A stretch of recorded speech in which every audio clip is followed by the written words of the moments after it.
Welcome to Grand Sumo Breakdown, the unofficial sumo podcast for official sumo fans.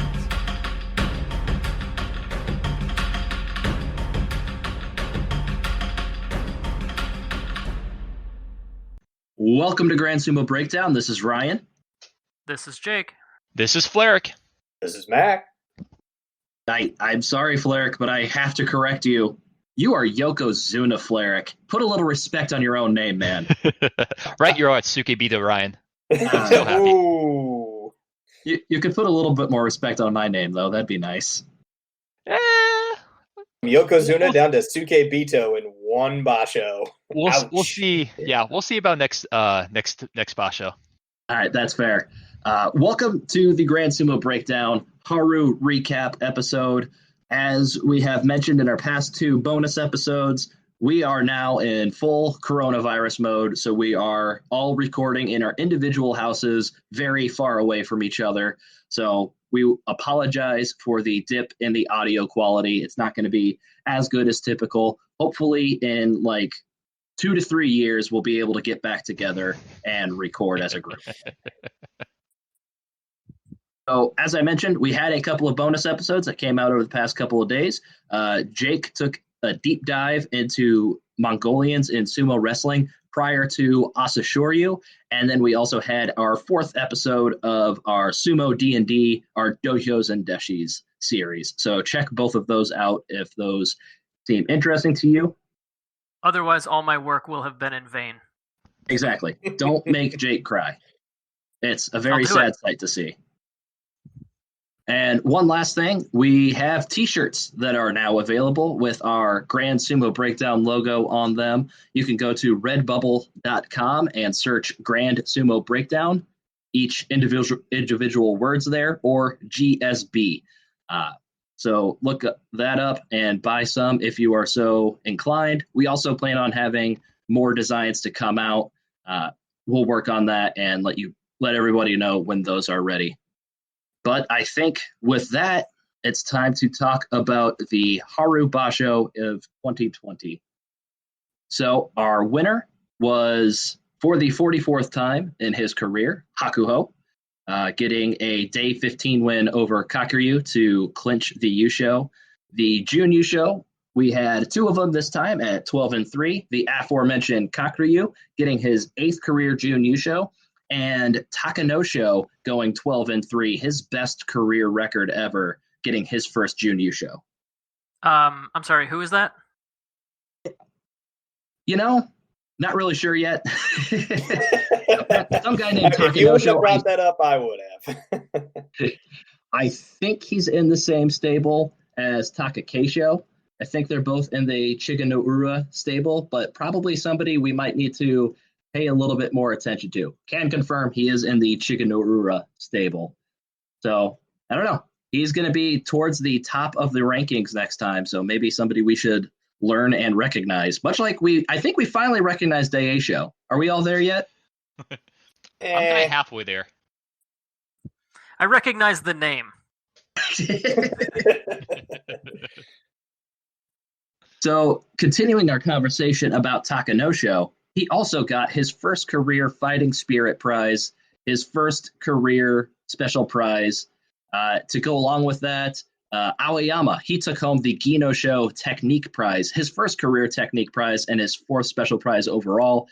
And Onosho got the Shukunsho Outstanding Performance Prize, his first career Outstanding Performance and his fourth overall. For Aoyama and Onosho, their 6 combined previous prizes have all been Fighting Spirit. Yeah, and that's pretty much just like, hey, you did particularly good for your rank this time. Here you go. Right. Ginosho, it requires a little bit more finesse than that, quite literally. And the Shukunsho, Onosho got this because he defeated Hakuho, earning himself a Kinboshi at the same time. And just a quick update on Kageyaki. He still has 0 accolades to his name ever. No lower division Yusho, no June Yusho, no special prizes. In 30 basho, absolutely nothing. But he's still there. The only reason I brought that up is because Takanosho, who debuted the same basho as Kageyaki did, They both fought the same amount of time in sumo wrestling. Before this basho, he was also 0 career accolades. So I figured, I might as well rub it in Kageyaki's face a little bit more. This is one of my favorite running stats. Does Kageyaki have anything that he's done yet, like, of note? Nope. I think we can keep up with that. That's what the people want to know. We're all dying to know more about Kageyaki. You're right. So let's talk about how Hakuho won this Yusho, and let's start on day 12, because that's where things got really interesting. So Hakuho came out on fire. He started off with 9 straight wins, and then he lost 2 out of his next 3 matches, one to the aforementioned Onosho, and then Yokozuna Fleric. Hakuho lost to Shodai. What gives? Even the broken clock is right twice a day, Or in Shodai's case, it's right 8 times a basho. Well, one basho in like 30 or so that he's in. We'll see about the other bashos. Sorry, Ryan, are we talking about the same Shodai who's coming in off 2 back-to-back double-digit Junyu shows? That Shodai Fleric? I'm sorry. I don't recognize those. I have a short memory. Yeah, see, 2 back-to-back Junyu shows, and then instantly back to 8 and 7. Hot garbage. Yeah, he got 8 and 7 in the Joy when everybody actually remained healthy. Fleric, sorry, Yokozuna Fleric. Thank you. So it could be the Ryan. I will point out that is Shodai's 2nd career win over Hakuho. But yeah, so Hakuho started off hot, and then he stumbled in days 10 through 12. Kakuryu, he got his stumbling out of the way early with losses to Hokuto Fuji and Tokushoryu. Not really good losses because both of those guys finished 4 and 11. So kind of weird losses for Kakuryu this basho. But he comes out of day 12 at 10 and 2, along with Hakuho. Asanoyama, he had a very solid start to the basho with a 10 and 2 record, going for that Ozeki push. But the guy that was on everybody's minds after day 12 was Maegashira 13, future Maegashira upper ranker Aoyama Max. He started off with an 11 and 1 record after day 12, leading the pack of Hakuho, Kakuryu, and Asanoyama. So, Jake, I want to start with you. What were your thoughts when Aoyama was our leader going into day 13? Well, for me, Takayasu was already out of the basho, so screw it. Let's just have some chaos. Let's burn it down. And I was all for it, at least in terms of the chaos. Not necessarily because I'm a huge Aoyama fan. I mean, I'd say I have a more positive opinion of him than negative. But for the most part, I thought it was really exciting and really weird, and that was appealing on its own. So even though we eventually got to Hakuho wins LOL, we at least got a little bit of weird drama going into it. So I don't know. Overall, I liked it, but I suppose in the long run, it's probably better that he didn't win because that would have been just 2 completely crazy results in 2 consecutive bashos. You, Mac, what are your thoughts on the Aoyama leading? To Yokozuna Aoyama, you mean? I 100% do not. I only have to call one person Yokozuna this episode, and that is Yokozuna Fleric. It was interesting to see. Had 0 expectations for it, but it was great to just kind of give him a little bit of a nudge, like, hey, you're leading. You're doing great. Now, remember what Tokushoryu did without the Yokozuna. So, in this case, you have to beat the Yokozuna. This is your chance to prove that you're better than Tokushoryu, and that didn't happen. No, it did not happen. As we go to day 13, we had some very big matchups. The first one being Aoyama versus Takanosho. Takanosho, as we mentioned, had a very good basho himself, and Takanosho ended up beating Aoyama, which meant that Aoyama would be guaranteed at least tied for the lead going into day 14 unless everybody else behind him crapped the bed. Kakuryu was the next up. He went up against disappointing Takakeisho this basho. We'll get more into him later. But Kakuryu won that match against Takakeisho to secure a share of the lead going into the final 2 days. And then we had another gargantuan match of Hakuho versus Asanoyama. Both of these guys at 10-2. The winner was guaranteed to be tied for the lead going into day 14. And a win for Asanoyama at this point could secure a promotion to Ozeki, getting him 11 wins with a strong win over a Yokozuna. But in the end, it was not meant to be for Asanoyama, as Hakuho won that match, effectively eliminating Asanoyama from Yusho contention. So Yokozuna Fleric, going into day 14, we have a 3-way tie between Aoyama, Kakuryu, and Hakuho. What are your expectations for the Yusho at this point? At that point, with all three of them coming, I think we kind of chatted about this like in group chat as the day was happening. But my dream would be for future Yokozuna Aoyama to pull out some kind of chaos. Thank you, Fleric. But I fully expected. Which day was this? I think day 14. Going to day 14? This is going into day 14. I fully expected the Yokozuna were looking hot and very, very beautiful. And I expect them to win both their matches. And as much as I wanted like a crazy playoff between like 4 people, I expected them kind of to both win. Beautiful, tremendous Yokozuna. Just the best stunning, Yokozunas. Glorious, Indeed. Gleaming, really. Mm-hmm.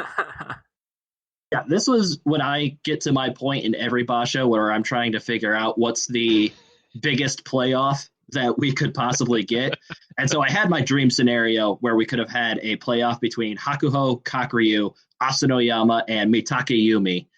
Kind of like a future versus the past sort of playoff. That didn't end up happening because what happened on day 14 is we had another big match for Aoyama where he's going up against Hakuho. I didn't look it up, but I can't imagine there's very many matches where a Maegashira 13 is going up against a Yokozuna.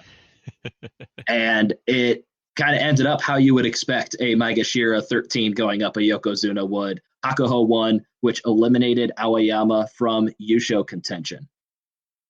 In this one, Hakuho had him dead to rights. Aoyama was already kind of falling over, but I felt like Hakuho just put a little extra stink on it because he went to the ground with him and just crunched him a little bit extra. Just this is what you get for winning, for starting out 11-1 and making me look foolish. And then the other big match of the day, and probably the one we talked about the most after the match happened, was Kakuryu versus Asanoyama. So for Asanoyama, very much same situation that he had on day 13 versus Hakuho. His Ozeki promotion could be on the line here. A win here could get him back in Yusho contention. And it was a very close match. Both guys kind of threw each other, and the Gyoji initially ruled for Asanoyama, but his decision was overturned by the Shimpan to give Kakuryu the win. Jake, I'm going to start it off with you. What did you think of that match and the decision to overturn it from an Asanoyama victory to a Kakuryu victory? Well, right off the bat, it's very clear, even in like real time, Asanoyama 100% hits the ground first. That part is not in dispute here. What makes it a little bit more controversial is the Shinny Tai rule, which basically states that if one wrestler shows superior technique and touches the ground first in an effort to prevent themselves from getting injured while their opponent is already in an unrecoverable position, that winner, you can still win the match even if you touch the ground first. So this is kind of a judgment call for the Mono-e to discuss, for the video booth referee to take a look at. But the gist of it, you can actually see in just one day earlier. Enho versus Daisho was a very similar situation where Daisho pushed Enho out of the ring. Daisho touches the ground first while Enho is still kind of in the air. And even though technically Daisho touched the ground first, they ruled it a rematch because Enho was airborne in an unrecoverable position. So that match just the day before kind of sets this weird precedent where I think Asanoyama versus Kakuryu was a very similar situation here. It very well could have been ruled as a rematch, even though, yes, Asanoyama hit the ground first. Mac, I want to turn this one over to you, but I think the bit that may be a little bit different here is that Asanoyama and Kakuryu were more in a neutral position working against each other rather than having one guy in a dominant position. What do you think about that? That would be the only reason why I could see they didn't do the Tori Naoshi, because if you look back to the Enho Daisho match, as you were saying earlier, Daisho at that point is just trying to recover, and Enho's just kind of along for the ride. Nobody is in a clear position at that point. No one's in a clear position of power or like, ha, I've pulled this move on you. I'm going to get this awesome Kimarite. Didn't happen. Both guys going down. Daisho just trying to protect himself and Enho going flat. So I could see the Tori Naoshi for that. Looking back over to Asanoyama and Kakuryu, again, it was one of those like, well, you could say it's close. It was really close, but you could just give the edge over to Kakuryu because in that point, it looked like Kakuryu had just a little bit more of a dominant position. Yeah, I think in the Kakuryu Asanoyama one, you can, if you watch the replay, both their like last foot leaves the ground at the same exact time. They both have a grip on the other guy's belt. Like if Asanoyama had his druthers, he would have just thrown Kakuryu and been still standing. Like that's kind of what he was going for. But Kakuryu was in a position where he could adjust, he could grab Asanoyama's belt, kind of throw him at the same time. So I don't think that's one where we're in the position of Asanoyama threw Kakuryu. Kakuryu wasn't doing anything to Asanoyama to force him out as well. Asanoyama's just protecting himself. Kakuryu is clearly doing something to force Asanoyama to the ground there as well, which is why I don't think the dead body rule can apply here. And so I have no idea what goes on in those Shimpan conversations or how the rules truly work, but I would assume if you're ruling Kakuryu is doing something to force Asanoyama to the ground at the same time Asanoyama is forcing Kakuryu to the ground, then no dead body rule can come into play. And if no dead body rules coming into play, Asanoyama clearly touches before Kakuryu does. And so that's a clear victory for Kakuryu. Yeah, I think that it's a little bit... The main reason that it's controversial in my mind is because of the direct precedent the day before in a somewhat similar situation. I'm not going to write a letter or march on the Kyokai office or anything like that and say it was a robbery. But I think to me, it would have made more sense to go with a rematch. Also because that match was freaking baller. That was a great match. And I would love to see them go at it again right away. Fleric, what do you think? Yeah, it's you're never really sad to see it rematch usually. Yeah, good point. I can kind of see from the fans' perspective, it's usually like, yeah, just like make it a rematch every time it's close and just kind of make them do it again. I don't know. My big take was like, I think both times it was clear that one person touched the ground well before the other one. So I felt sure both of them probably should have been decided in that first match. And so I kind of feel a lot of the same of where it's, I kind of see where the kind of reasons. I think there was definitely more control versus Kakuryu and Asanoyama than the Enho and Daisho. Both of them were kind of just flying off the dohyo and like didn't have much contact between both of them. But I honestly do feel like with video technology out there, if there's a clear difference of who did it first, like who fell to the ground first, just call who actually went out first. Yeah, I agree with that. I think the more controversial thing is that it wasn't just immediately reversed to Enho beating Daisho in that match. Because, I mean, it wasn't even close that Daisho hit first. So that's where maybe they were considering, like Jake brought up, that dead body rule there, which is why they decided rematch there. They for sure were considering the dead body rule in that match. That's the only thing that makes sense for why that one was a rematch. Exactly. So let's move on to day 15. We are left with two Yokozuna at 12-2 records.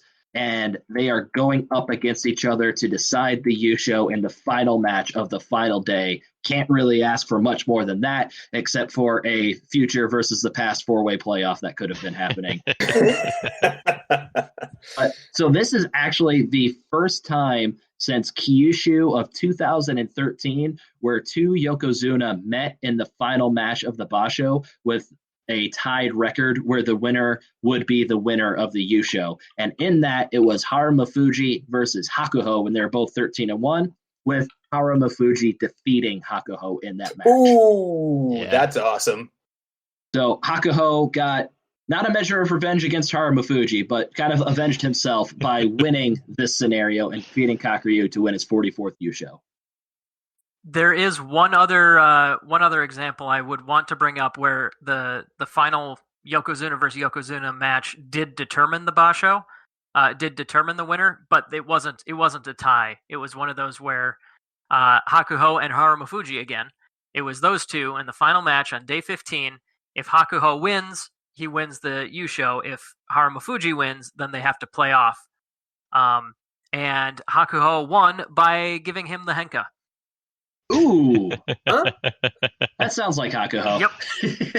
Yeah. I think that's one that I think we've covered that one briefly in the past before, but I wanted to bring it up. But the fact that the Yokozuna were tied coming into day 15 here in 2020, that's the specific situation that we hadn't seen in 7 years here. Yes, exactly. Before we move on, I do have a little bit of a Hakuho Yusho fun fact.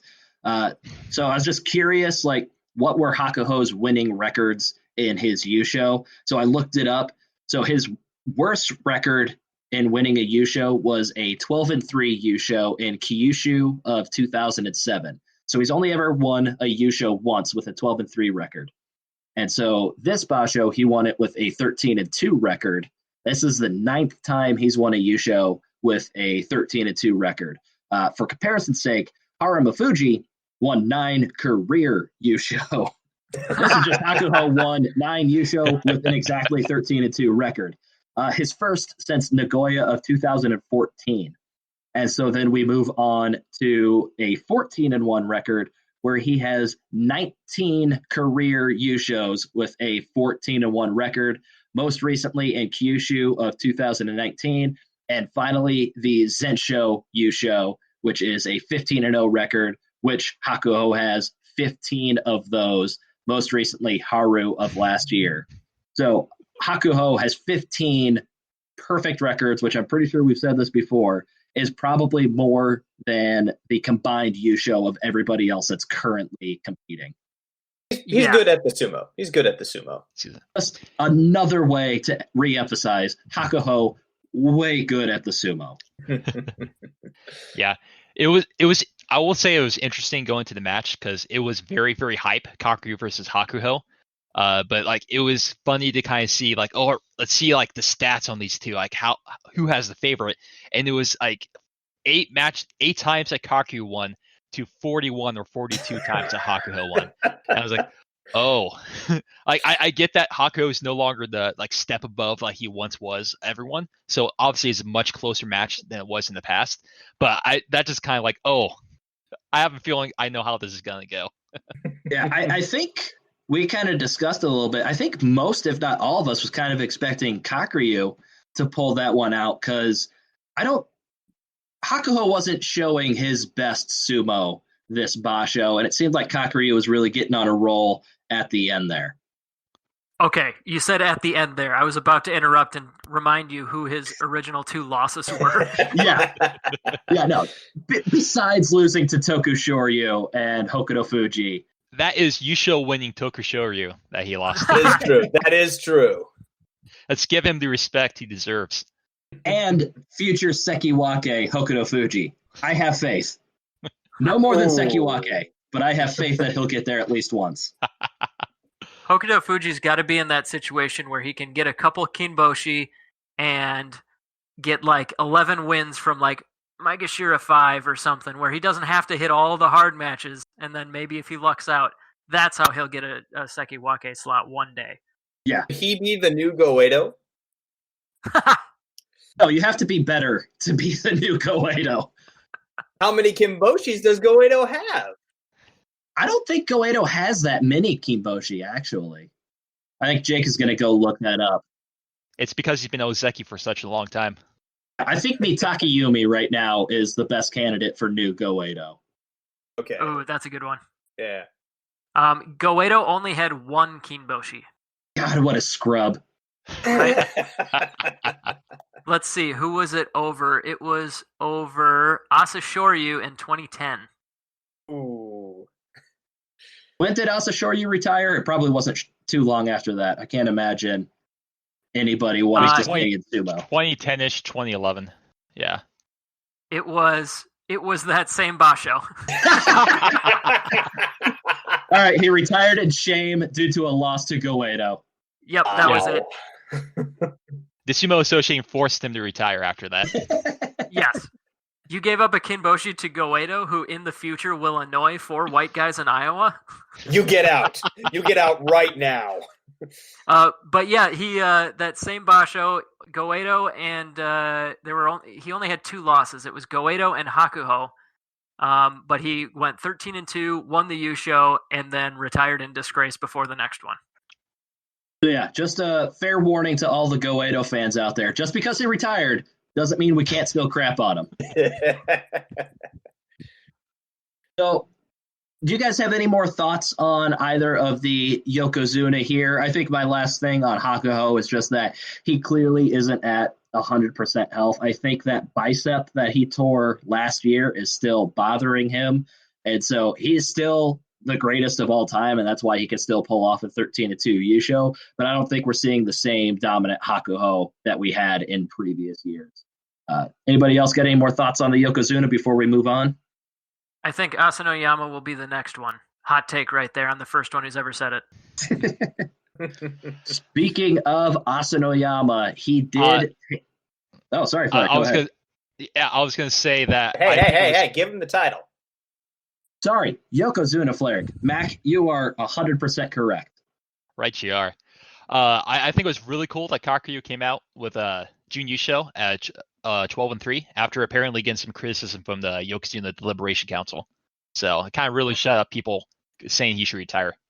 Yeah, more than criticism, it sounds like, and I didn't find this out until he lost to Hokuto Fuji on day 2. This was apparently a prove it or retire basho for Kakuryu after he had pulled out of every tournament since Nagoya of 2019. Which he won.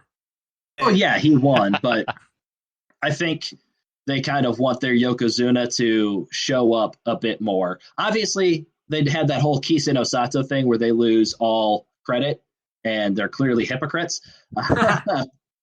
But I think anytime a Yokozuna pulls out a 3 straight basho, they're going to be like, all right, buddy, come on. Let's see something or get on out of here. So let's move on to future Yokozuna Asanoyama, as we all assume to be current Ozeki Asanoyama. He had an 11-4 record this basho with a win over current Ozeki Takakeisho on day 15. So he did get a recommendation from the Shinpan department to be promoted to Ozeki. And from what I've heard, there's not ever a time where a recommendation by the Shinpan department to be promoted to Ozeki is ever turned down by the Bansuke committee. So it sounds like Asanoyama will be in Ozeki come Natsu, if Natsu happens. So the Shinpan said that he didn't meet the typical number of wins, as he only got 32 wins over 3 basho, but they gave more weight to the quality of his bouts than the sheer number of them. So before we go into kind of his Ozeki run, just first blush, Mac, do you think Asanoyama deserves to be promoted to Ozeki without reaching that kind of 33 wins over 3 basho threshold? That's the theoretical barrier, as has been dispelled many times in the past. Yes. It's an imaginary line, but it's still a Indeed. highly promoted imaginary line. No, I think he definitely deserves it. We've seen his quality of sumo. God, I sound like we're recording our Toyos and Deshi's episode. His quality of sumo is quite good. He can do the sumo well. But his showing against Kakuryu was good. Hakuho was kind of meh, but he was able to beat a current Ozeki. Another one of those debatable matches, but overall, he's been showing great quality, great promise, and in the past 3, at least he had a Junyu show with a special prize. Hey, give it to him. What about you, Jake? I think he did something better than 33 wins and 3 bashos. He got 61 wins in 6 bashos. I think that is a better run. And this is completely subjective. I think that averaging double digits for an entire year is even more impressive than getting 11 wins 3 times in a row. I think that's the performance that they're looking for. They're not seeing somebody that's going like 9-6 and then 7-8 over and over again, like a Goedo or like a fingers crossed potentially future Mitakeumi kind of situation. But I think that consistency is what allowed them to say, you know what, we can bend the normal rule just a tiny bit because he totally deserves this rank. Yeah, I'll just second, just double up on what you said there. Like, just he had like at least 4 bashos in a row with double-digit wins, with special prizes and Kimboshi on the just one that was in Aki a while back. He did have that 7 and 8, but as Maegashira 1 that was in Nagoya. But all the other times, that's just coming directly off of a Yusho, and he's just been showing some really great performances. I think it's definitely consistent of a top performer, and I think he definitely deserves the promotion. Quick note on that 7 and 8, it was the first time he was ever in the Joy. And he didn't give away any losses to anyone lower than Maegashira 3. He did very well overall in that one, despite having 8 losses. And another note on that 7 and 8, that was when he was reportedly concussed prior to the tournament in a training match against Hakuho. So there might have been some other circumstances that led to that 7 and 8 record. But yeah, as you guys have said, 5 out of 6 basho with double-digit wins, including a Yusho, including, it looks like 4 special prizes, 1 Kinboshi, 32 wins over the past 3 basho, all in the Sanyaku ranks. I don't think there's a shadow of a doubt that he deserves the Ozeki promotion, and I think it's coming at just the right time. I think that's the kind of consistency you're looking for in Ozeki that has been sorely lacking at the Ozeki rank. So I think Asanoyama, barring becoming a Yokozuna in the future, could be a very stalwart and steady Ozeki presence, which has been missing over the past couple of years. That, and I would say they're probably tired of knocking a Yokozuna down on the Bansuke list, because just having 1 Ozeki just really looks weird on the Bansuke. We need at least 2. Yeah, Takakeisho's Kanban. Like, if they wait too long, they're going to have no Ozeki. Asanoyama is also, he's 26 years old, so he's kind of coming into that prime where he, he's going to be at his physical strongest, and he's still young and he's still healthy, and he's going to be, I definitely think he's going to do even better than this, averaging 10 wins. I think he's going to get even better, and I think that's probably going to put him over the edge eventually, especially with there not being quite as dominant a force as last decade Hakuho. Yeah, and so we talked about Takakeisho, who is our second most recent Ozeki promotion, and how he kind of rocketed up the ranks. Asanoyama got to Ozeki quicker than Takakeisho. Now, Takakeisho, he is 3 years younger than Asanoyama is, but it looks like Takakeisho got there in 29 basho, while Asanoyama got there in 25 basho. Difference there is that Asanoyama went to university. Yes, exactly. I was going to say he also has a longer reach. Yeah. Asanoyama also did get a Sandanme Tsukedashi, so he got to skip the Jonidan and Jonokuchi divisions. But yeah, very quick rise to the tops of the sumo wrestling ranks for Asanoyama. So as he has been promoted, I kind of laid out what I think his expectations are as an Ozeki. Yokozuna Fleric, do you expect to see Yokozuna Asanoyama sometime in the next few years? Few years? Yeah, I definitely do. If he keeps it up and a couple of the top people drop down, I think he'll be able to, at the very least, string a bunch of Junior shows together to be able to get a nod for promotion to Yokozuna. I'm not sure if I don't, special. Yeah, I don't exactly. Yeah, hopefully without the injury. But I don't think it'll be this year. But I think the next couple of years, I expect it to happen. I think all the complaints that people had, all the doubts that people had about Taka Keisho becoming a Yokozuna, have kind of shown to be very likely true. That he didn't have like the depth of the game to make it last long term. But I think putting this cap on the last year of Asanoyama has proved he does not have those limitations. For him, it's really just shoring it up and not giving away any losses that he doesn't have to. And I think that's what he's going to gain now that he's got that much more experience under his belt. And I think that all the criticisms people have about the previous Ozeki promotions making their way to Yokozuna, I think Asanoyama has pretty much a straightforward path. It's his to lose at this point, I think. So let's talk about Taka Keisho a little bit more as the sole Ozeki in this basho. Kind of disappointing. I think we were all expecting him to do very well this tournament. I know he was taken by Jake as the first pick for our champs, and he ended up with a 7-8 record. Not a very champ-like performance from Taka Keisho. There was some talk about a possible knee injury heading into the basho, so hopefully that's what's hampering him, not just as soon as somebody touches his belt, he can't sumo anymore, which is kind of what we saw this time. So what did you guys think of Taka Keisho's performance, Yokozuna Flare? I was just going to say it's probably a little bit of A and probably a little bit of B. He was definitely a little bit off. So I could definitely see, I would believe that there was maybe a lingering knee injury that he was kind of trying to nurse back to health. But overall, it was, I don't know. There were still matches he looked very, very dominant.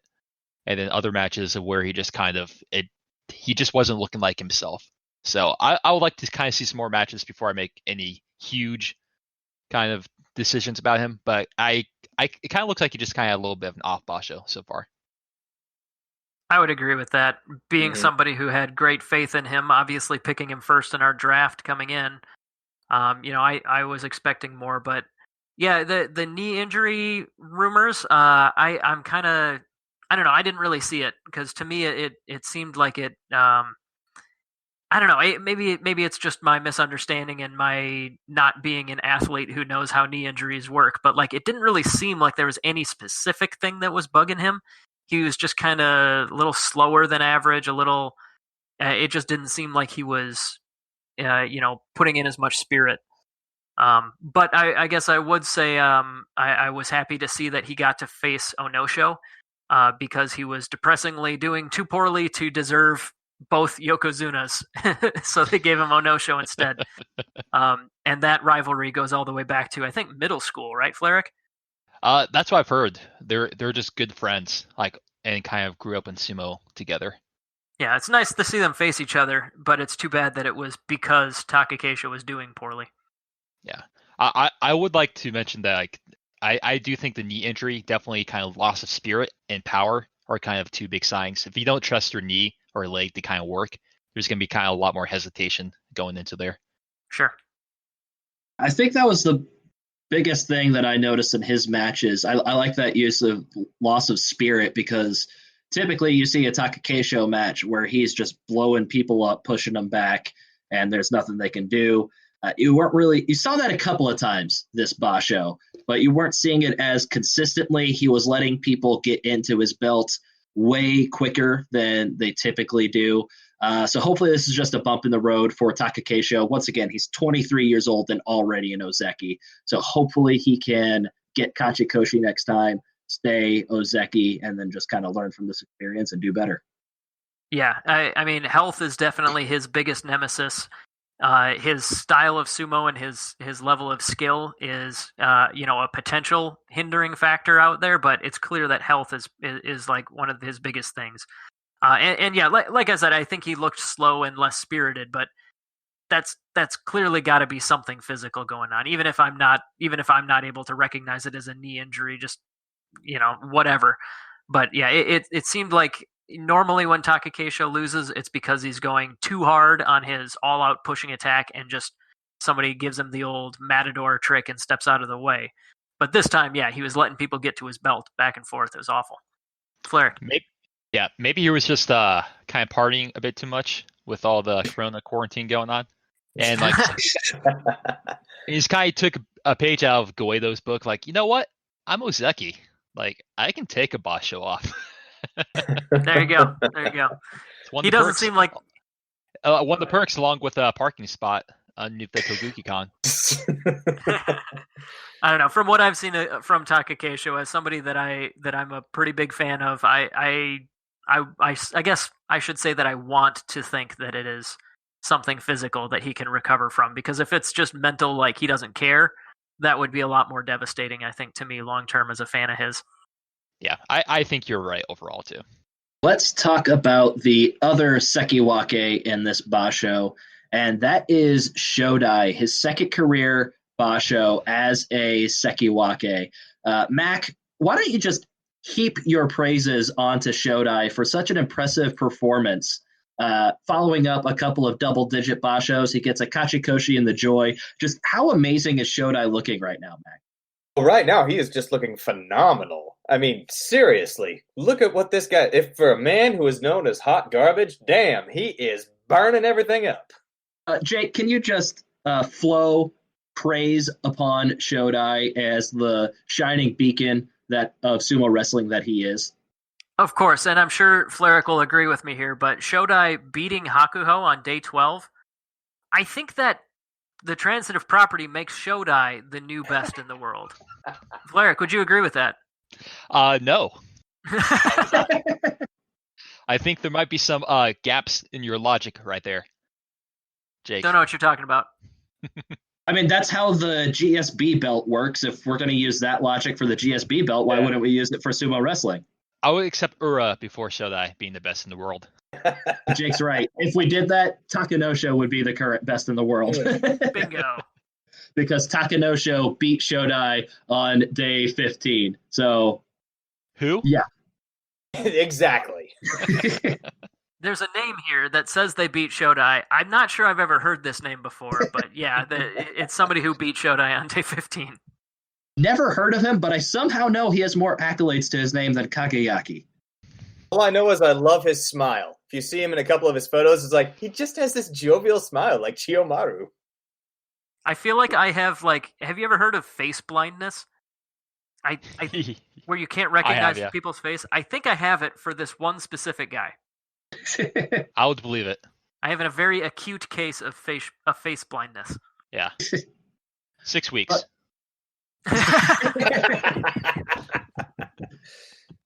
We'll be ready for the next basho. Yeah. But yeah, Shodai in his second career basho as Sekiwake, first in like 3 years, I think. He was able to beat Yokozuna Hakuho. He beat Ozeki Takakeisho. So he might be here to stay. He has been doing very well to start off this year. So we'll save what are our expectations for Shodai for our Natsu preview. But yeah, Shodai is showing up this year.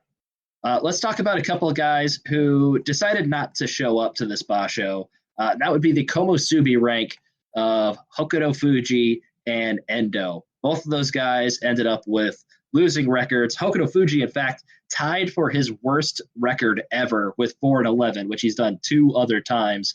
Whereas Endo, he's going to kind of continue to hover in that Komusubi Maegashira 1, Maegashira 2 range for another basho. I don't know that I have much discussion for these guys, just kind of pointing out they sucked. Yeah, I think Hokuto Fuji in particular just kind of shot his wad early, beating Kakuryu, and then just totally coasted the rest of the way. Couldn't get it together. What doesn't make sense to me is he's got the potential. He's got the records of the Kimboshi beats. I mean, obviously, still got a he still did well here. He beat a Yokozuna. He's got the ability. What the hell is going on? It's definitely consistency issues. Yeah, I feel like he's like definitely someone who tries his hardest like every single time. Like he always gives his all into stuff, but I think that kind of makes him a little one-dimensional a lot of times. Of just like push forward and keep on pushing. Yeah. And like a lot of times he just like powers them with just like spirit and will, but then I think sometimes it just doesn't work out. Yeah, he's got a very strong lower body, and if he gets that Nodowa like neck grip thing on, and he's pretty unbeatable. But yeah, he is very one-dimensional in that he's always going to go for that Nodowa, and if he doesn't get that, he's pretty easily dismantled. It seems like he is a pusher thruster guy, the other guy that when does Hokuto Fuji ever go for the belt? Some more research to go into that because I'm kind of interested to see how often he does. But yeah, when he's on, but he is very much an every other basho kind of guy. So I fully expect him to go 14-1 and win the Yusho next time. But he is never going to give up. Like no. He's never going to give up on himself and on us, all of his fans. Oh, Yokozuna Fleric, are you a Hokuto Fuji fan? No, just making observations. So, what about Toku Shoryu? He won the Yusho last time, 14-1 record, an even better record than Yokozuna Hakuho had this time. Jumps all the way up to the Maegashira 2 rank, and then, well, what can we say? He did exactly what we thought he was going to do. Double-digit losses. Did not look like he belonged there, except for somehow, inexplicably, beating Kakuryu. Once again, I don't know that I have a whole lot of discussion about that. That's just kind of what happened with Toku Shoryu this time. What can you say? I don't know about other people, but you kind of went like a robot, Mac. Yep, I have no idea what Mac was trying to say, but it sounds exciting. It sounds very passionate. I am. I speak with nothing but passion. No, I was saying, what can you say about Toku Shoryu? He did what we thought he was going to do. Yeah.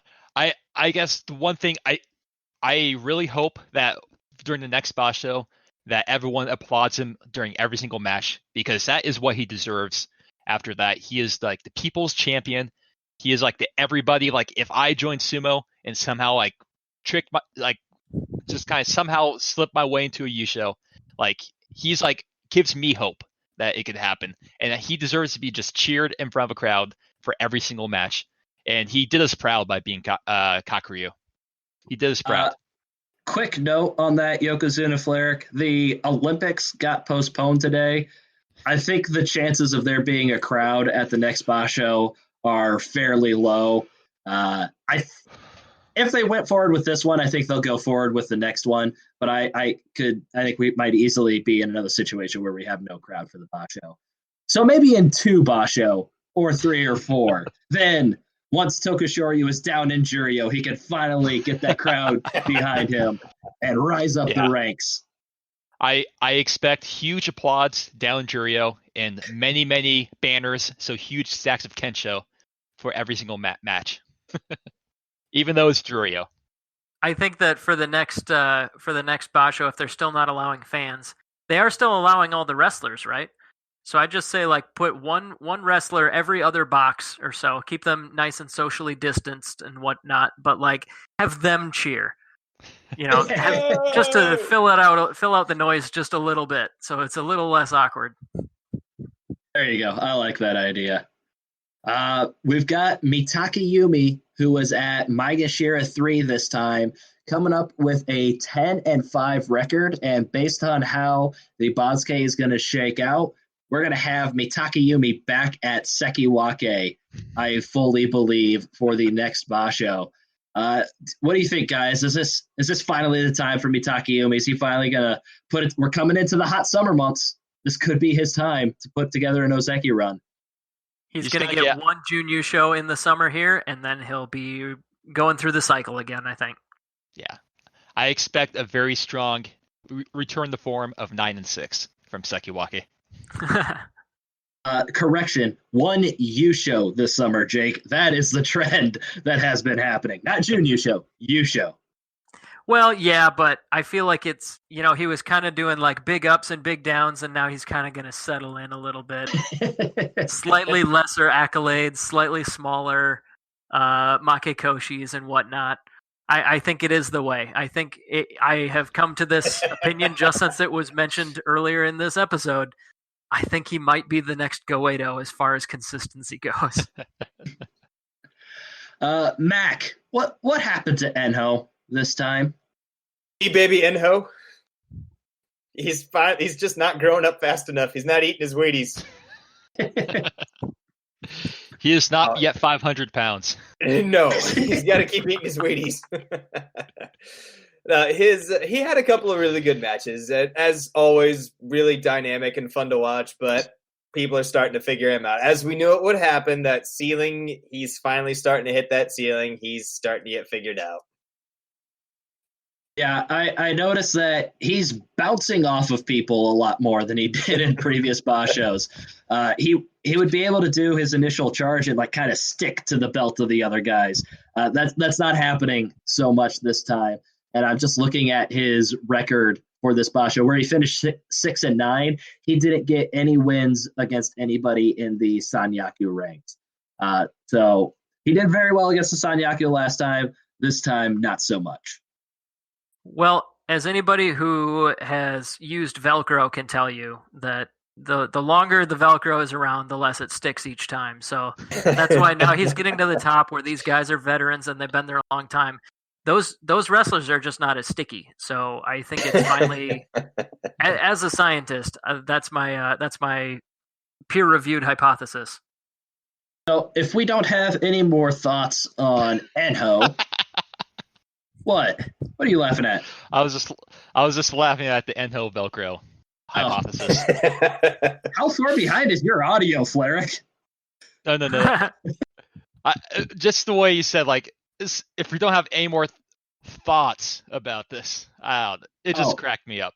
No, my supper isn't fully agreeing with me, so I've been fighting back burps this whole time. And that was just me struggling through a burp as silently as possible.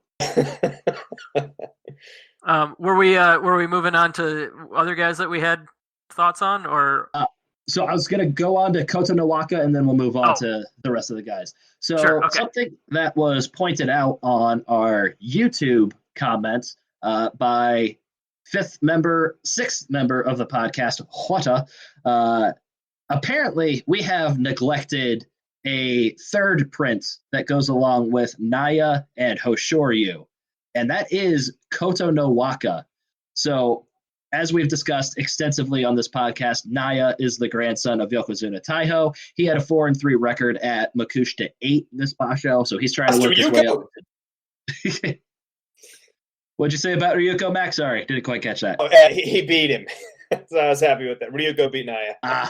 Gotcha.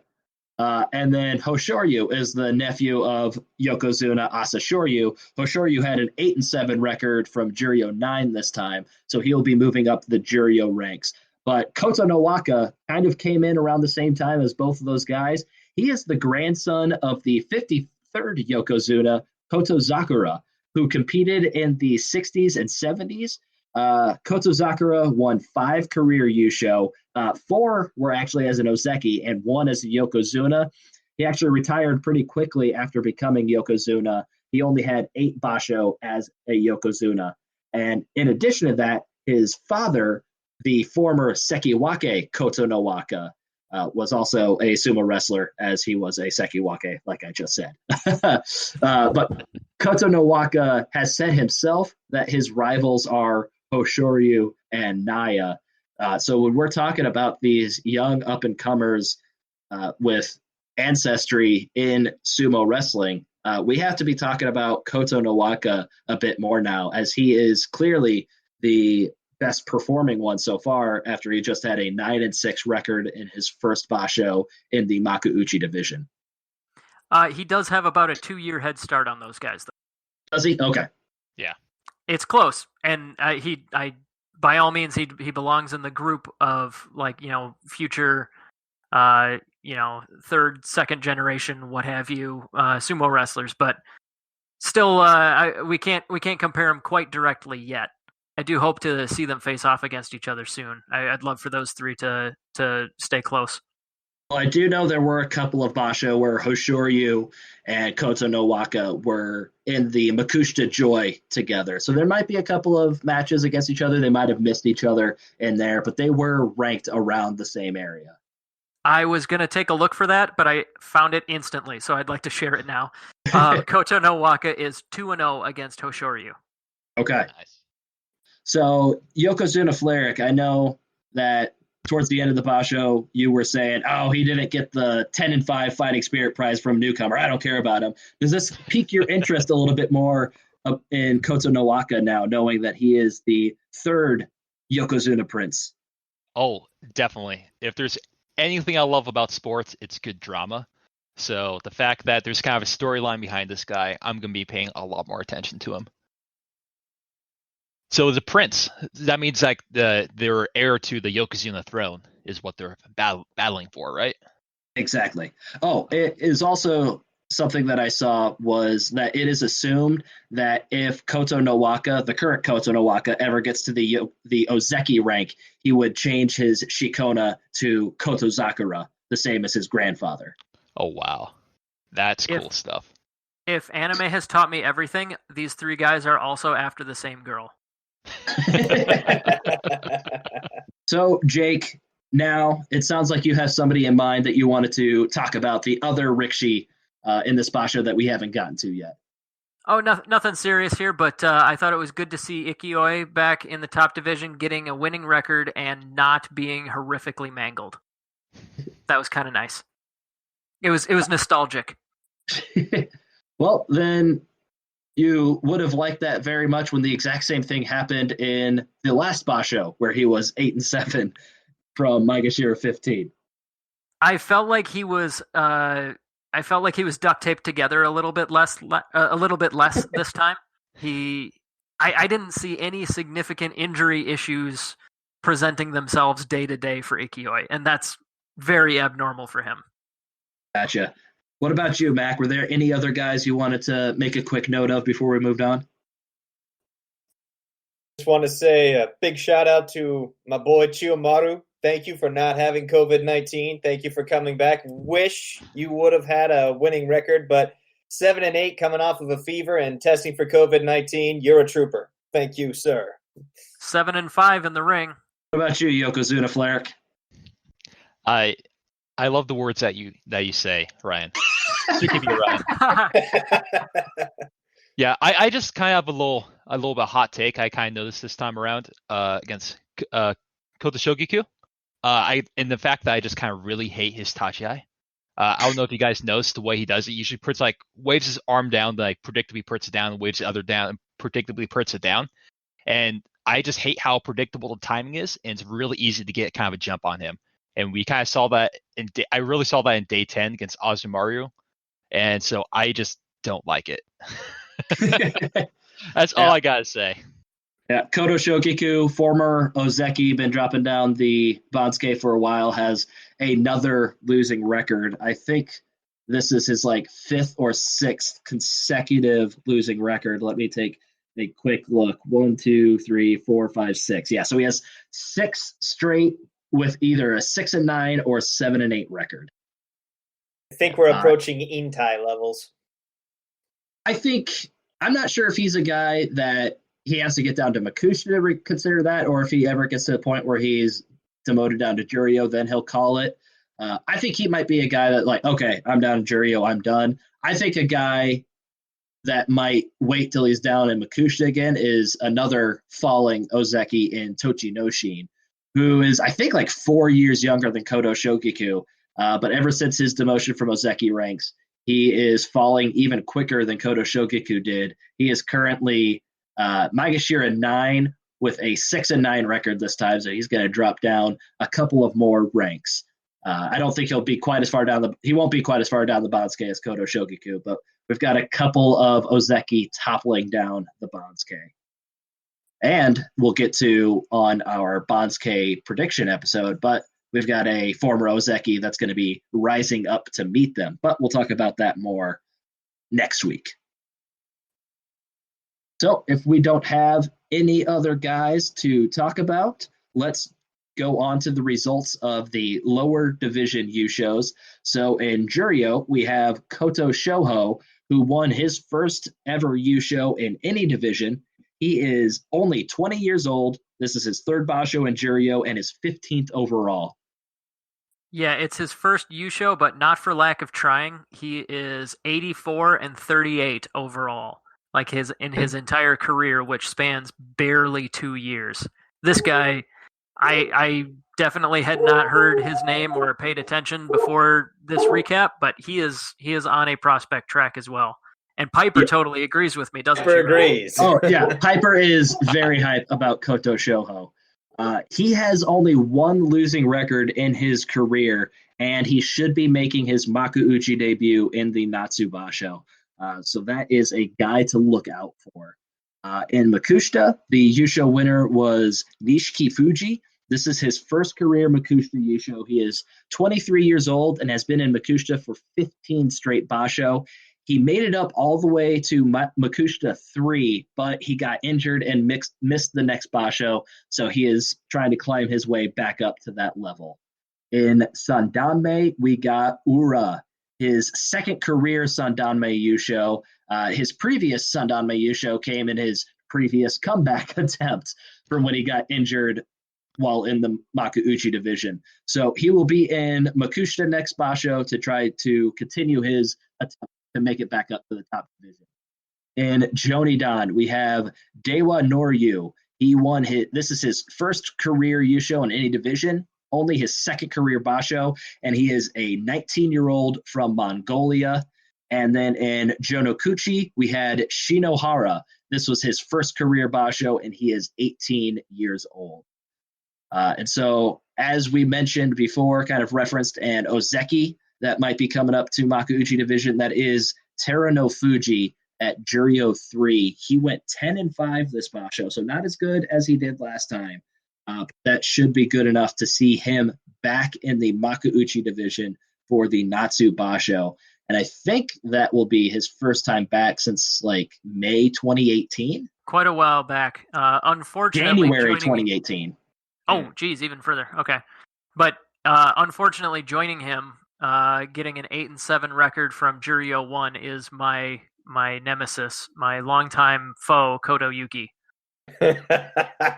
Yeah, not really a whole lot you can do about that. He's the top-ranked guy in Juryo and got a winning record. I don't think there's any way around promoting him there, Jake. Tachi wrote a bit of an article about where their opening thoughts on where the next Bonsuke is going to look like. And let's see. The top man in Juryo has failed to get promoted with an 8-7 record only twice in the past 50 years.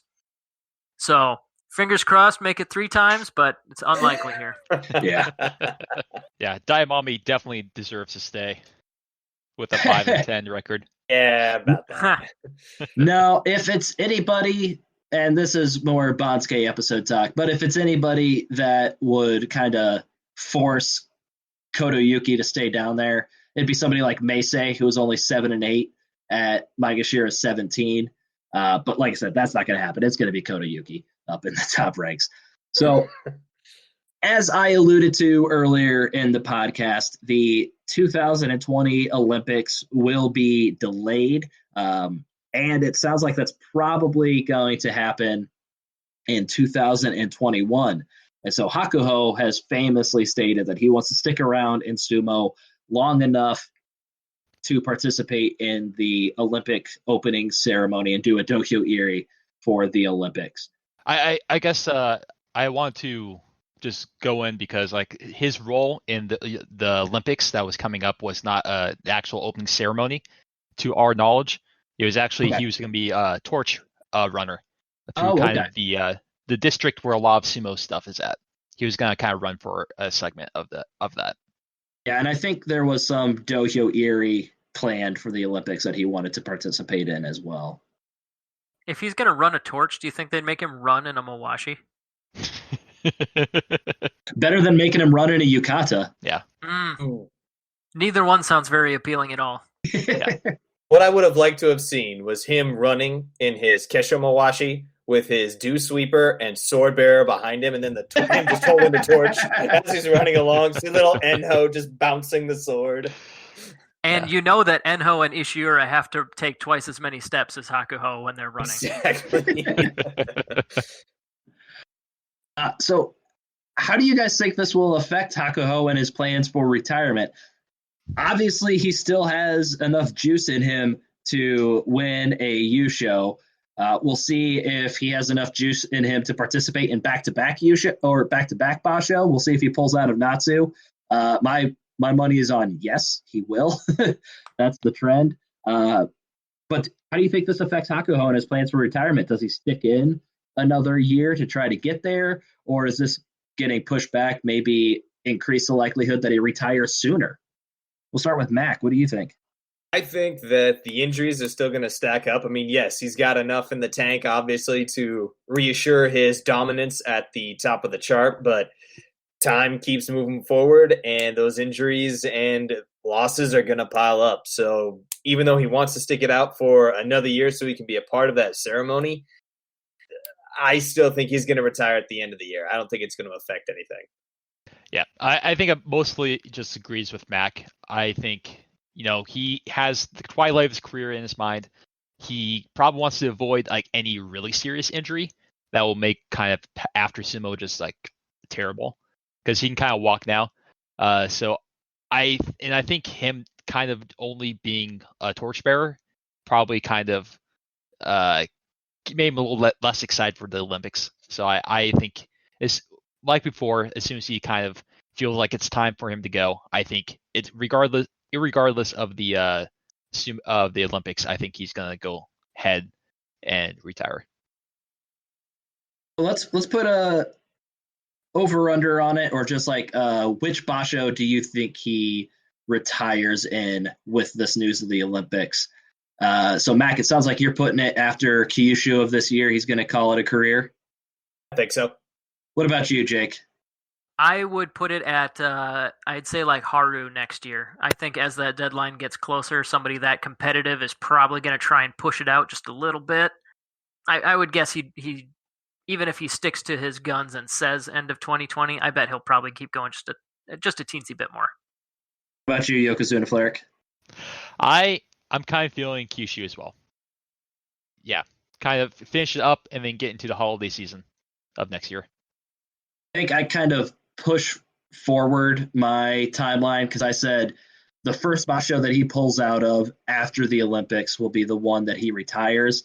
I think the news of the Olympics being pushed out probably a year are disheartening, and I would say the next Basho he pulls out of would be when he retires, and he's been every other Basho, so I'm going to say after the next Basho, Hakuho retires. I think with the Olympics being moved out, I don't think he has it in him for another year. And so I think with that in mind, he's going to push it as long as he can. But if he has to pull out, I think he calls it.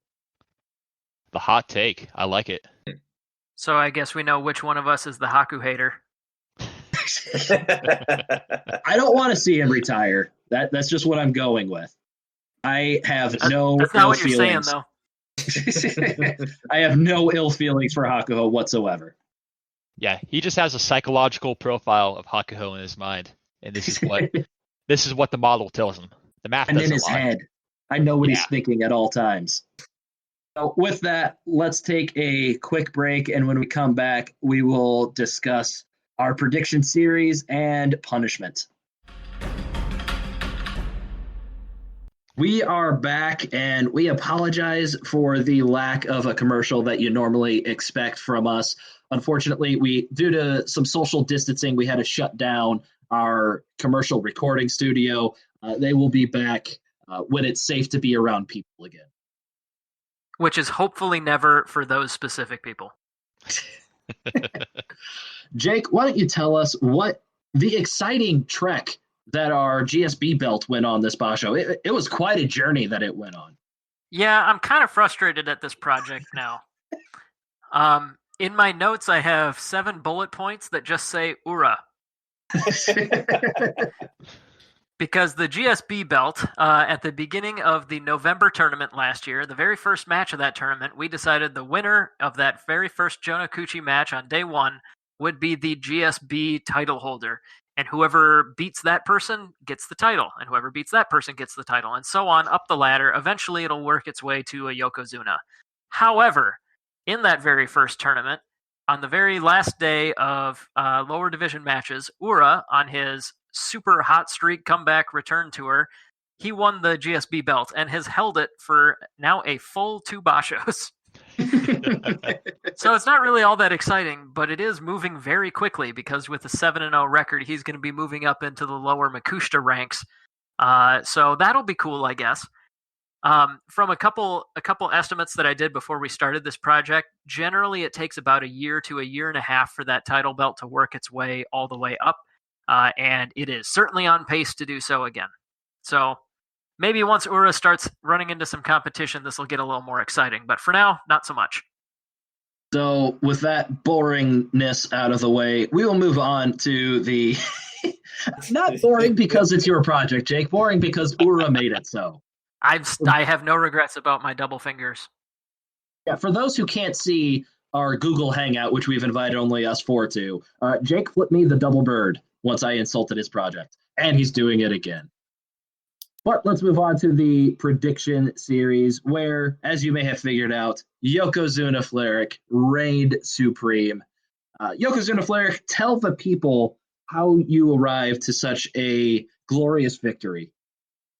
Well, I'm not gonna lie. I kind of really needed a Kakuryu win to move all my merchandise that I have in a storage locker somewhere.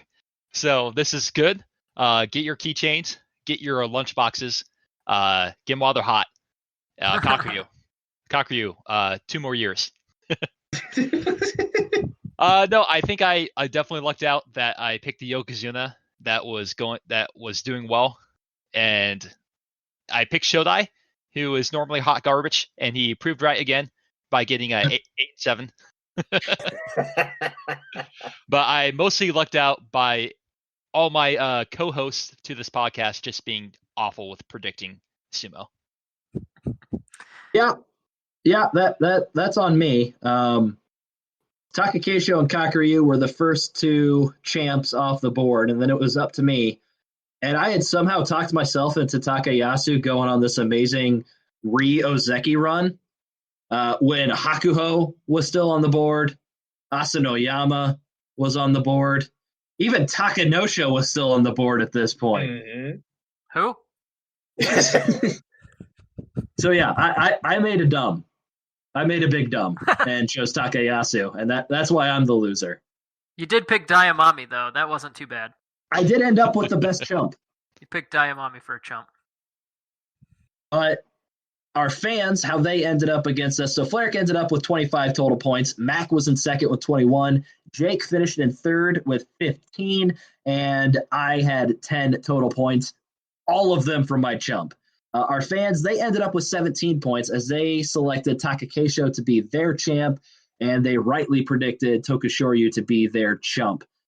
I just think worthy of a quick shout out here.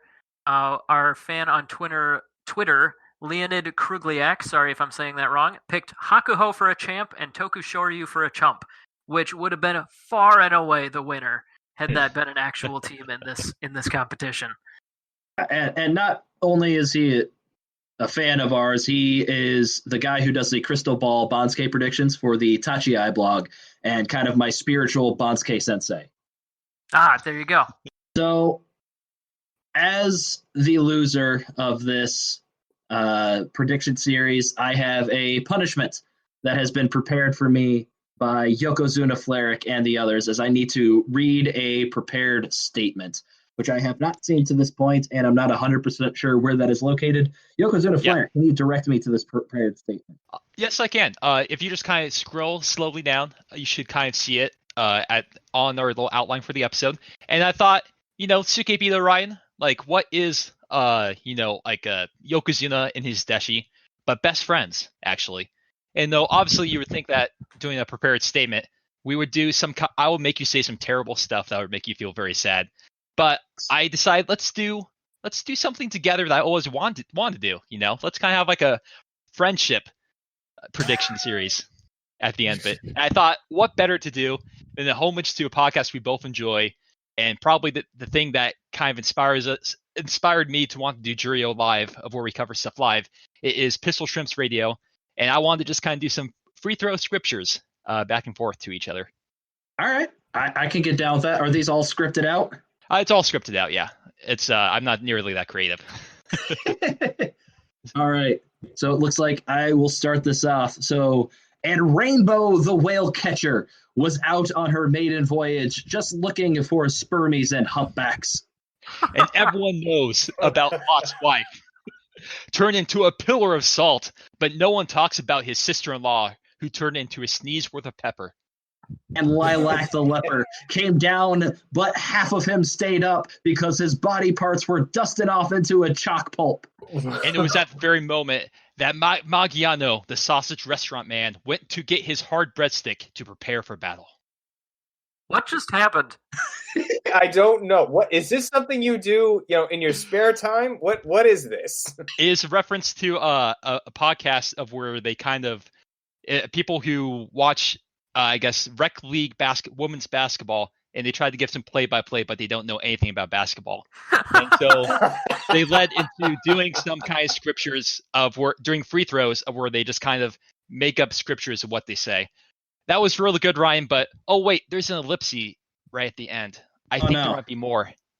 Oh, sorry, page 7 of 10. That's a blank page. I can only assume the rest of the pages are blank as well. I think there might be more. Maybe just keep on going down a little bit more. 8 of 10 is also blank, Fleric. Keep going. Oh no, 9 of 10 is not blank. good lord! And who is this? Fleric? Yokozuna Fleric, I apologize profusely. Why don't you go down to? It looks like page 9. I'm there. All right. And why don't you go ahead and read that? Okay. Welcome to Grand Sumo Breakdown. Sukebito Ryan here. We've been doing this podcast for 2.5 years, and it's time to let all of you loyal GSBEs know that I'm a fraud. I've been able to keep up this alcohol-fueled imitation of myself this whole time, but the guilt has become too much. It's time I set the record straight. 1, I don't care much for American football, but if I had to choose a favorite team, it would be the Green Bay Packers. Go Pack, go. Oh. Number 2, if I had to say something about the Vikings, it's that I'm glad Stephon Diggs is gone because he was a diva who couldn't win games. Accurate statement. Number 3, I have no faith in Sekewake Hokuto Fuji. He has peaked and will be on a slow decline for the rest of his career. 4, cement holds buildings together. Concrete is a nonsense term. Number 5, Jake's dog Bubbles is cuter than my dog Piper. 6, teachers don't deserve full wages, especially my wife. A middle school special education teacher does not deserve full wages. Number 7. Statement. Sorry. Brazilian Jiu-Jitsu is superior to professional catch-as-catch-can wrestling. We all know it. Number 8. People who speedrun video games suck and are lame. Number 9. Future Yokozuna Aoyama should win an Architect of the Decade award for building the temple that is his body. Number 10. Nintendo is an awful company, especially those Zelda games. Yuck. Number 11. Vikings suck. Number 12. I don't and never should drive a bus. My driver's license doesn't cover it. True fact. Number 13. Vikings suck. Number 14. Oh, no one likes WWE, Edge. Stay retired. Oh. Number 15. Vikings suck. Number 16. Goedo's great. Number 17. Vikings suck. Number 18. buy Kakuryu lunchboxes. And number 19, Vikings suck. Oh. There were a couple of those that hurt. Thank you, Sukebito Oh. Ryan. You were a good sport. Thank you, Yokozuna Fleric. I earned that. Oh, my cheeks hurt. The one that unexpectedly hurt the most was the one where I had to tell Edge to stay retired. Not the one about your wife's income? Not the one about systematic disrespect for teachers or for... Teachers are already paid too much, in my opinion. All they're just a glorified daycare. That's all they are. Yeah, I'm expecting Gabby to just fly across the room right now. Do you guys hear that? Do you hear that? It's a fight that Ryan and Gabby are having tomorrow. She doesn't listen to this podcast. It's okay. Katie will tell her. She doesn't support me like Katie does. Okay, well that sucked. That was good. I like the free throw scripture part of that, but I hated the rest of it. I had to give a little bit of joy before we tore you down. It was necessary. I don't know that I could have made it all the way through that. So let's move on to covering some bold predictions that we got from our Twitter followers before the basho started. So we like to cover some very good predictions and then some very bad predictions. So at Sumo K-Show predicted that nobody above Maegashira 1 would pull out. And as Takayasu is not above the rank of Maegashira 1, it counts. Good call at Sumo K-Show.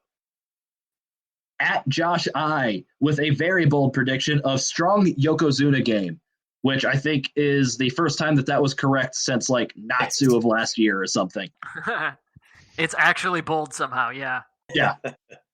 We had 3 different people that called for an Asanoyama Ozeki promotion, and that is at Andrew K4, at Yelnak, and at Sumo_Tim.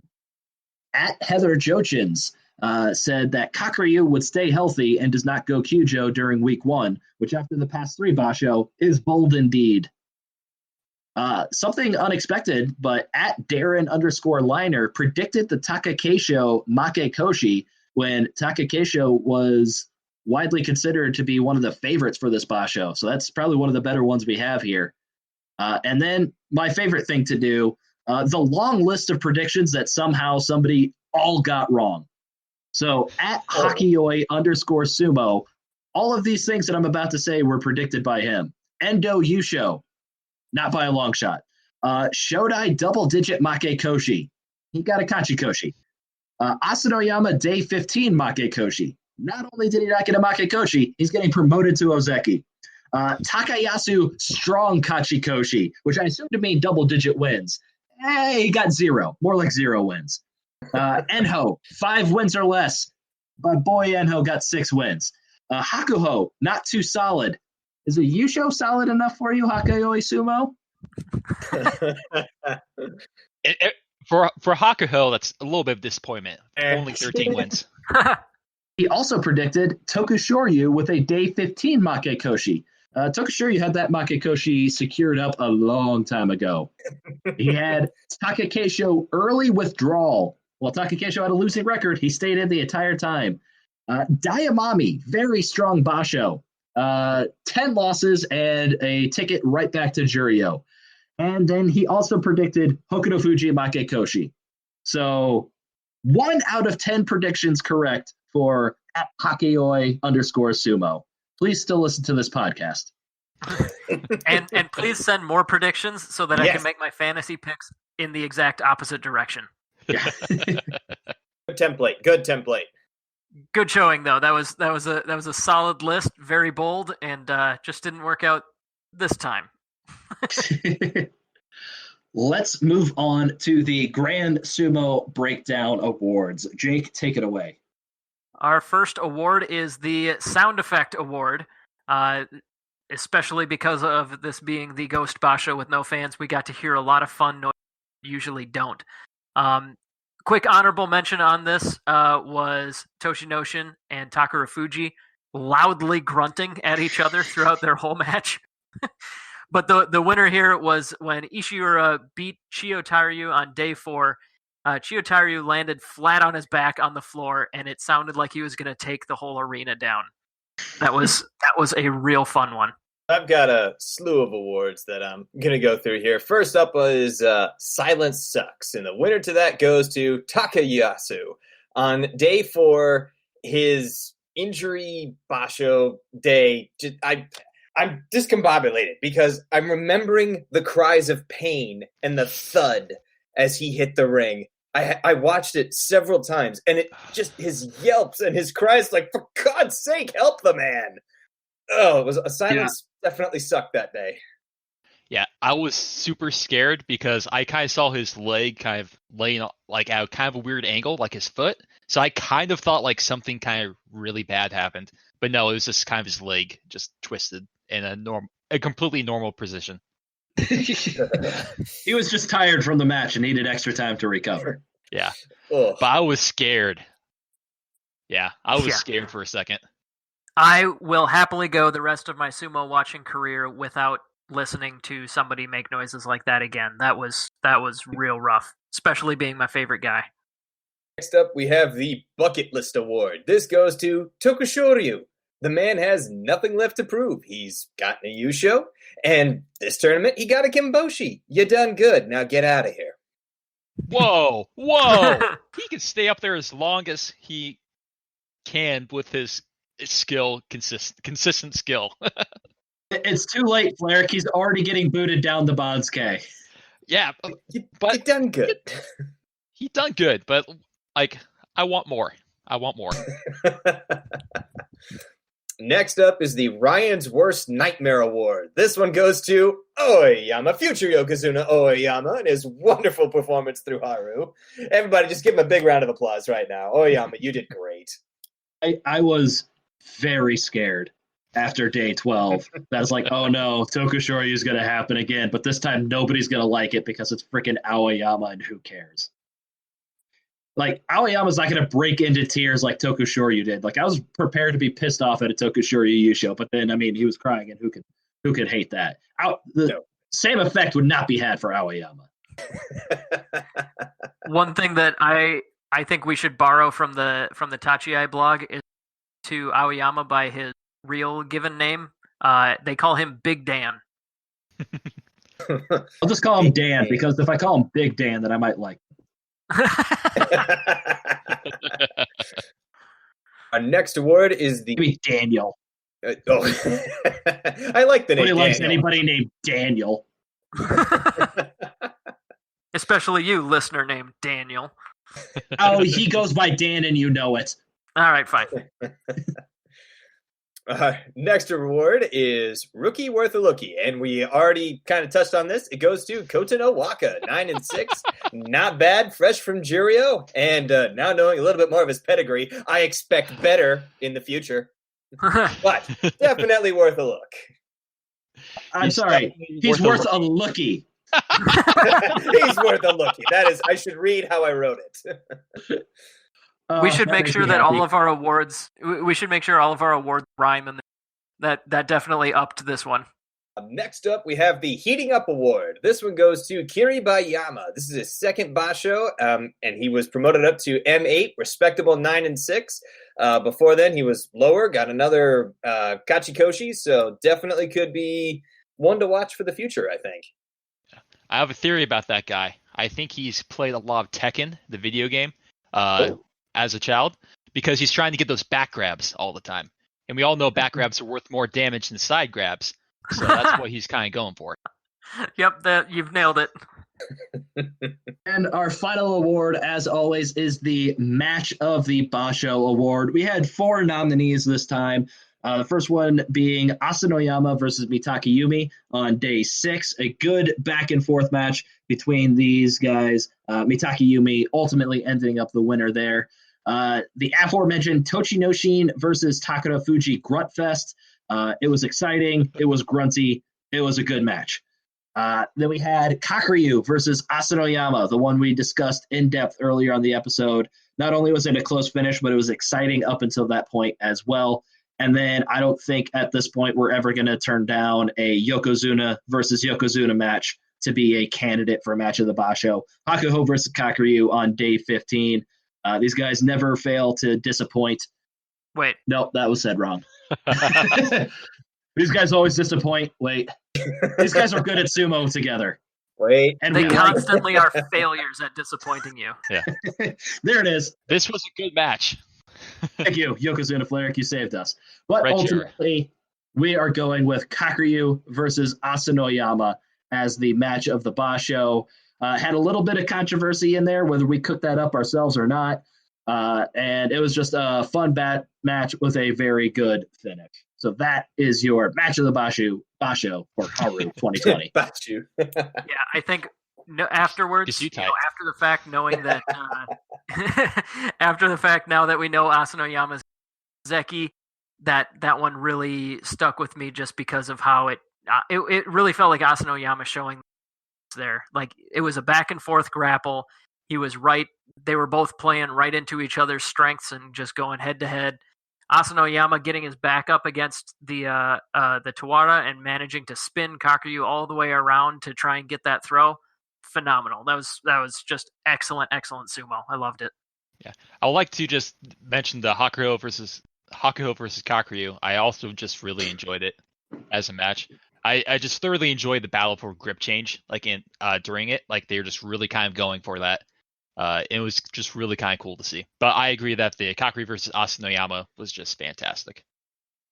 So let's start with Mac and talk about our favorite moment of the basho. I would have loved Asanoyama to completely kick butt against the Yokozuna. My favorite was when he actually beat Takakeisho, and that got him the nod for his Ozeki promotion. So Asanoyama Ozeki, love it. How about you, Yokozuna Fleric? I think I really enjoyed seeing Aoyama be in the lead for the Yusho race. I think you shared a picture of that to us, where it's kind of your face looking very pained, as like when he was like looking like he was going to win the whole entire thing. So that gave me a smile to my face. But I think courtesy of Wata. Well played, Wata. I like your stuff. But I think the thing that got one of the bigger reactions was actually the Asanoyama versus the match of the basho, Kakuryu versus Asanoyama. The whole drama of where I thought for a second they weren't going to give it to Kakuryu, but then they ended up giving it. So I was really happy. But I was in that match. I was in that moment, and I loved it. How about you, Jake? For me, it has to be Yokozuna versus Yokozuna. It was a fantastic match. I don't think it was, as a match, obviously, like we were talking about, not necessarily the match of the basho, but as a moment, I thought it was a very powerful one, because we haven't had that in a long time, and especially having the Yusho on the line, it was a very dramatic moment, and it helped restore a little bit of normalcy, having the two top guys go against each other for the win. It helped restore a little bit of normalcy to a basho that will be remembered for basically everything else about it. Yeah, I kind of got to agree with Jake on that. The Yokozuna versus Yokozuna match is my favorite because the basho was on the line. I think everybody knows at this point there's nothing I enjoy more than playoffs. And this wasn't technically a playoff, but it was basically a playoff. So that, and with it being the top two guys and the final match on the final day, that makes it my favorite moment of the basho. And so unless anybody else has anything to say, we are going to wrap up our recap of the Haru 2020 basho. The Natsu basho will begin on Sunday, May 10th. Hopefully there will be people there, but only if it is safe for people to be back in close confines at that time. Yeah, and I came across on Twitter that they're not starting ticket sales when they normally do, probably with the assumption that they will probably hold either another Ghost Basho or have to cancel it or something. Yeah, hopefully if those are the two options, I will gladly take another Ghost Basho. Yeah, as long as it's not putting the wrestlers at risk for infecting each other or something, of course. I'd much rather have a long off season than have something going and rampant in that kind of community. Yeah. And I know that the typical spring Jungyo tour that would be happening between the Haru and the Natsu Basho has been canceled. So some of these guys with injuries can maybe take a little bit more time to rest and recover.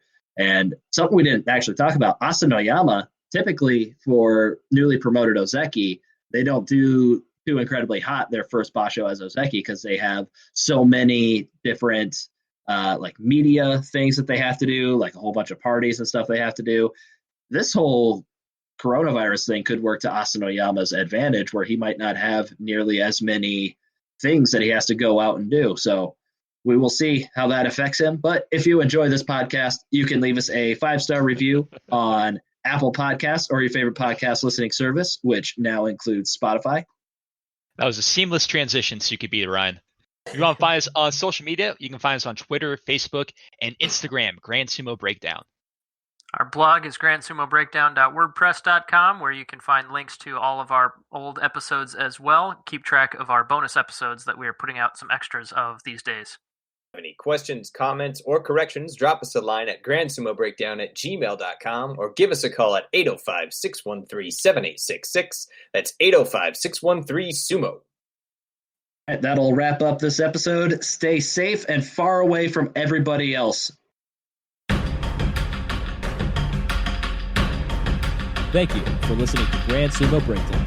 Until next time, Throw your salt high. and keep moving forward.